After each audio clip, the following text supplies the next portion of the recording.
जय हिंद दोस्तों, मैं हूं प्रभात। पीसीएस शिक्षा के मंच पे आप तमाम अभ्यर्थियों का हार्दिक अभिनंदन है। आज चर्चा के मुख्य बिंदु में रेलवे से एक न्यूज आ रहा है, जहां भारत के सबसे बड़े रेलवे माल ट्रेन जिसको कहते हैं, फ्री ट्रेन कहते हैं, उसका उद्घाटन आज किया गया है। इसके संबंध में हम लोग अपने सेशन में चर्चा करेंगे। और सेशन में आगे बढ़ने से पहले आप सभी को याद करा दें कि यदि आपने चैनल सब्सक्राइब नहीं किया है तो चैनल जरूर सब्सक्राइब कर लें, ताकि इस तरह की इंपॉर्टेंट अपडेट्स आपको टाइम टू टाइम मिलता रहे। आइए चलते हैं सेशन में, देखते हैं क्या हो खास जो बन सकता है हमारे परीक्षा का हिस्सा। तो आप देख रहे हैं यहाँ पे जो रेफरेंस मैंने लिया है, ये अमर उजाला ने इसको प्रकाशित किया है, और इसके कई सारे आप देख रहे हैं, कई सारे मीडिया ने, इलेक्ट्रॉनिक मीडिया हो या प्रिंट मीडिया हो, सभी ने इस चीज़ को प्रकाशित किया है। और यहाँ पे आप देख सकते हैं कि सारे के सारे जो न्यूज़ है यहाँ पे, ये एक ऑथेंटिक न्यूज़ है। और यहाँ पे आप देख रहे हैं कि अमर उजाला का 7 अगस्त का ये न्यूज़ है। और आप देख रहे हैं हेडिंग यहाँ पे आप देख सकते हैं, रुद्रास्त्र यूपी से चली देश की पहली 354 वैगनों वाली 4.5 किलोमीटर लंबी मालगाड़ी, लगे थे 7 इंजन, बन गया है इतिहास। तो आइए सबसे पहले न्यूज़ को देख लेते हैं, फिर इसके बाद विश्लेषण करेंगे। आप यहाँ पे जो देख रहे हैं, ये जो इमेज आप देख रहे हैं, ये इसी ट्रेन का इमेज है, जो कि विशेषता आप देखेंगे हाजीपुर मंडल के द्वारा इस फोटो को खींचा गया है या इमेज को अपलोड किया गया है। उत्तर प्रदेश के चंदौली जिले के गंज ख्वाजा स्टेशन से भारत की सबसे लंबी मालगाड़ी चली है। इसे खींचने के लिए 7 इंजन लगे हुए थे। पंडित दीनदयाल उपाध्याय मंडल ने ऐसा करके इतिहास रच दिया है। पूर्व मध्य रेल के पंडित दीनदयाल उपाध्याय मंडल, दैट इज कॉल्ड DDU, इसको DDU कहा जाता है, दीनदयाल मंडल कहा जाता है, ने एक नया कीर्तिमान स्थापित करते हुए 4.5 किलोमीटर लंबी मालगाड़ी, जिसका नाम रुद्रास्त्र दिया गया है, रुद्रास्त्र का सफल संचालन किया है। यह अब तक भारत की सबसे लंबी मालगाड़ी बन गई है। इससे पहले आपको याद आ रहा होगा, एक और मालगाड़ी को टेस्ट किया गया था, जिसका नाम क्या है, वासुकी रखा गया था। इसके पहले आपको याद आ रहा होगा।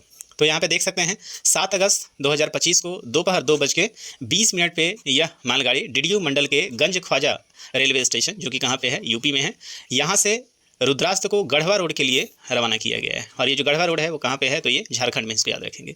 यह अभूतपूर्व मालगाड़ी 6 खाली वॉक्सन रैक को जोड़कर तैयार किया गया है। मतलब आप जो मालगाड़ी देखते हैं, वैसे वैसे 6 मालगाड़ियों को इसके अंतर्गत जोड़ा गया था। एक मालगाड़ी में औसतन 50 से 55 आप देखते हैं डब्बे रहते हैं, ऐसे 6 मालगाड़ी को यहाँ पे जोड़ा गया है। वॉक्सन रैक को जोड़कर तैयार की गई है, जिसमें 354 वैगन और 7 इंजन लगाए गए हैं। ट्रेन ने पहले डेडिकेटेड फ्रेट कॉरिडोर और फिर भारतीय रेल के समान ट्रैक पर सफ़र किया है। तो आपको पता है कि जो हमारे मालगाड़ी हैं, उसके लिए एक डेडिकेटेड फ्रेट कॉरिडोर का भी निर्माण किया गया है, और उसके बाद ये नॉर्मल रूट पे इसने सफ़र किया है। रुद्रास्त्र के सफल संचालन से यह साबित हुआ है कि DDU मंडल सिर्फ संचालन नहीं बल्कि नवाचार में भी अग्रणी भूमिका निभा रहा है। यह मॉडल भविष्य में भारतीय रेल की अर्थव्यवस्था और लॉजिस्टिक की नई दिशा दे सकता है। तो रुद्रास्त्र क्या है? तो रुद्रास्त्र नामक एक सुपर लॉन्ग मालगाड़ी DDU मंडल की नवाचार और क्षमता निर्माण की नई पहल है। आमतौर पर इस तरह की रैक अलग अलग चलाई जाती है, लेकिन इन्हें एक साथ जोड़कर चलाना प्रबंधन क्षमता, समय की बचत, मार्ग और अधिकतम उपयोगिता का उत्कृष्ट उदाहरण है। DDU मंडल की भूमिका है ये, इसमें ये सारा कहानी यहाँ पे बताया गया है। तो कुल मिला के इसकी जो विशेषताएं हैं उसको देखिए। लंबाई इसकी कितनी है, 4.5 किलोमीटर। कुल जो रैक है, इसमें 6 रैक को लगाया गया है। कुल वैगन, मतलब वैगन कहने का मतलब जो डब्बे होते हैं, इसमें 354 हैं। इंजन का जो इस्तेमाल किया गया है, 7 इंजन यहाँ पे एक साथ इस्तेमाल किया गया है। स्टार्ट हुआ था ये गंज ख्वाजा रेलवे स्टेशन, जो कि DDU मंडल उत्तर प्रदेश में ही है, और गंतव्य था वो गढ़वा रोड था, जो कि सोननगर से गुजरा है, जो कहाँ पे है, झारखंड में है। 6 मालगाड़ियों को एक साथ चलाकर ट्रैक की अधिकतम क्षमता का प्रयोग किया गया है, और समय और संसाधनों की से बचत होगी। माल ढुलाई की गति और मात्रा में उल्लेखनीय वृद्धि होगी। रेलवे के कार्बन फुटप्रिंट को घटाने में सहायक होगा। अब बात समझें, आपको पता है कि जो परिवहन होता है, वो परिवहन किसी भी अर्थव्यवस्था का क्या होता है, तो आप इसे कहें रीढ़ की हड्डी होती है, या यही इसको गति प्रदान करती है। और ऐसे में इस तरह के यदि फ्री ट्रेन एक साथ चलाए जाएंगे, तो आप समझ सकते हैं कि ऐसे कितना ज़्यादा ऊर्जा का बचत होगा। सबसे बड़ी बात है, क्योंकि इतने ही जो माल है, खासकर इसके ऊपर कोयले जैसे संसाधनों को ढोया जाता है, तो इतने संसाधन को 6 बार ढोना पड़ता।